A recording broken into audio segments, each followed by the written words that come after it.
நடைபெற்றுக் கொண்டிருக்கின்ற இந்த ஊழல் மிகுந்த ஆட்சி, மக்கள் விரோத ஆட்சி, போதை கலாச்சாரம் உடைய திராவிட முன்னேற்ற கழக ஆட்சி, வாரிசு ஆட்சி, இதையெல்லாம் அகற்ற வேண்டும் என்பதற்காகத்தான்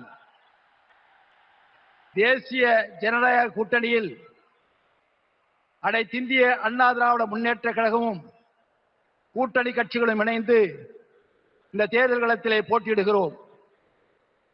எப்படி போற்றுதலுக்குரிய பாரத பிரதமர் அவர்கள்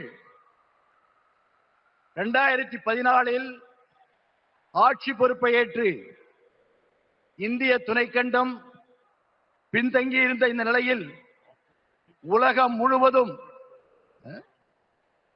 முழுவதும் இன்று இந்திய திருநாட்டை தலைநிமிரச் செய்து உலகத்திலேயே 4வது பொருளாதார மிக்க நாடாக உருவாக்கியவர் போற்றுதலுக்குரிய இந்த நாட்டினுடைய பிரதமர் மோடிஜி அவர்கள்.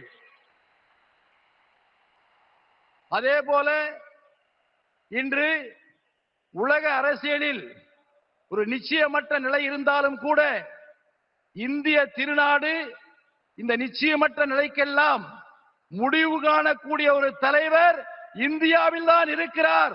அவர் இந்த நாட்டினுடைய பாரத பிரதமர் என்று சொல்லாமல் சொல்லி தன்னுடைய வலிமையான செயல்பாட்டால் உலக தலைவர்களை கவரக்கூடிய ஒரு தலைவர் இன்று நம்மிடத்திலே இருந்து கொண்டிருக்கிறார்.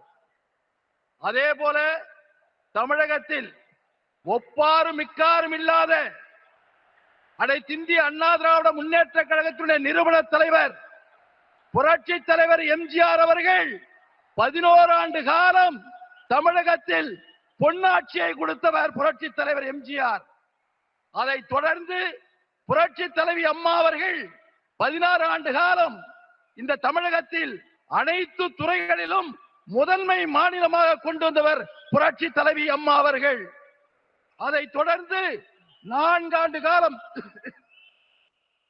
ஆட்சி பொறுப்பில் இருந்த போற்றுதலுக்குரிய எங்களுடைய பொதுச் செயலாளர் எடப்பாடியார் அவர்கள் நல்லாட்சியை கொடுத்திருக்கிறார்.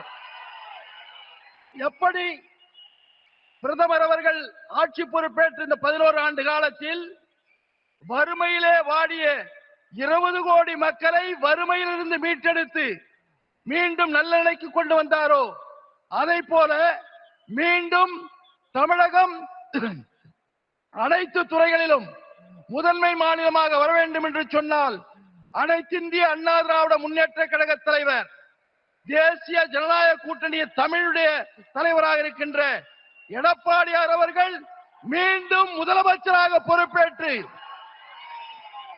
நாட்டினுடைய அனைத்து துறைகளிலும் முதன்மை மாநிலமாக வர வேண்டும் என்று சொல்வதற்கு நாம் அனைவரும் ஒன்றுபடுவோம், கடுமையாக உழைப்போம், விட்டுக் கொடுப்போம், ஒருவரோடு ஒரு சேர்ந்து செயல்படுவோம். ஏனென்று சொன்னால் பல கட்சிகள் கூட்டணியாக இருக்கிறது. அவர்களை புரிந்து கொண்டு இந்த தேர்தல் களத்திலே தீய சக்தியான திராவிட முன்னேற்ற கழகத்தை வேரடி மண்ணோடு அறுத்து தேசிய ஜனநாயக கூட்டணி வெற்றி பெற்று அதனுடைய தலைவராக இருக்கின்ற போற்றுதலுக்குரிய எடப்பாடியார் அவர்கள் மாண்புமிகு தலைமை அமைச்சர் நரேந்திர மோடியினுடைய அவருடைய பாசத்தோடு, அவருடைய அணுகுமுறையோடு, அவருடைய ஆசீர்வாதத்தோடு மீண்டும் தமிழகத்துடைய முதலமைச்சராக எடப்பாடியார் அவர்கள் அமர்வதற்கு நாம் பாடுபடுவோம் என்று கூறி வாய்ப்பளித்தமைக்கு நன்றி கூறி விடைபெறுகிறேன். நன்றி, வணக்கம்.